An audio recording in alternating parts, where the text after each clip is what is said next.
जालना ते Mantha bypass road वरील नाना residency येथे चालन या हाय प्रोफाईल वेश्या व्यवसायावर पथकाचा छापा। अनैतिक मानवी वाहतूक प्रतिबंधक कक्षास गुप्त बातमीदारामार्फत खात्रीशीर बातमी मिळाली की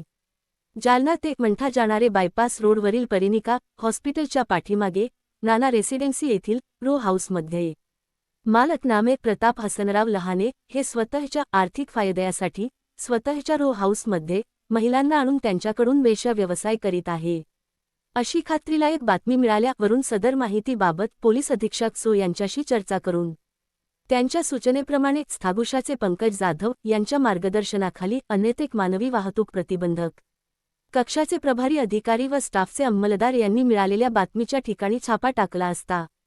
रो हाऊसमध्ये आरोपी नामे एक रो हाऊसचे मालक प्रताप हसनराव लहाने वय 67 वर्ष जालना ते मंठा जाणारा रोडवरील परिनिका हॉस्पिटल च्या पाठीमागे Nana residency row house 2 Manoj Mohan Satbhai वय 35 वर्ष बाजार गल्ली टेंभुर्णी जाफराबाद जालना असे 05 पीडित महिलांसह मिळून आले असून त्यांच्या ताब्यात रोख 23,200 रु असा मुद्देमाल मिळून आला आहे। त्यानुसार त्यांना ताब्यात घेऊन त्यांचे विरुद्ध पोलीस ठाणे तालुका जालना येथे महिलांच्या अनैतिक व्यापारास प्रतिबंध अधिनियम 1956 कलम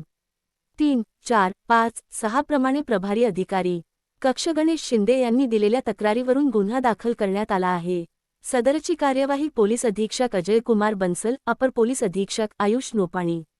उपविभागीय पोलीस अधिकारी जालना अनंत कुलकर्णी, पोलीस निरीक्षक श्री पंकज जाधव यांच्या मार्गदर्शनाखाली कक्षाचे प्रभारी अधिकारी गणेश शिंदे, श्रेणी रवी जोशी, श्रेणी संजय गवळी, कृष्णा देठे, महिला अंमलदार संगता चव्हाण, आरती साबळे व चालक पोलीस अंमलदार संजय कुलकर्णी तसेच पोलीस ठाणे तालुका जालना येथील पोहेको आर्य पोको विशाल काळ वसंत धस यांनी केलेली आहे। लोक तुफान डिजिटल न्यूज नेटवर्क।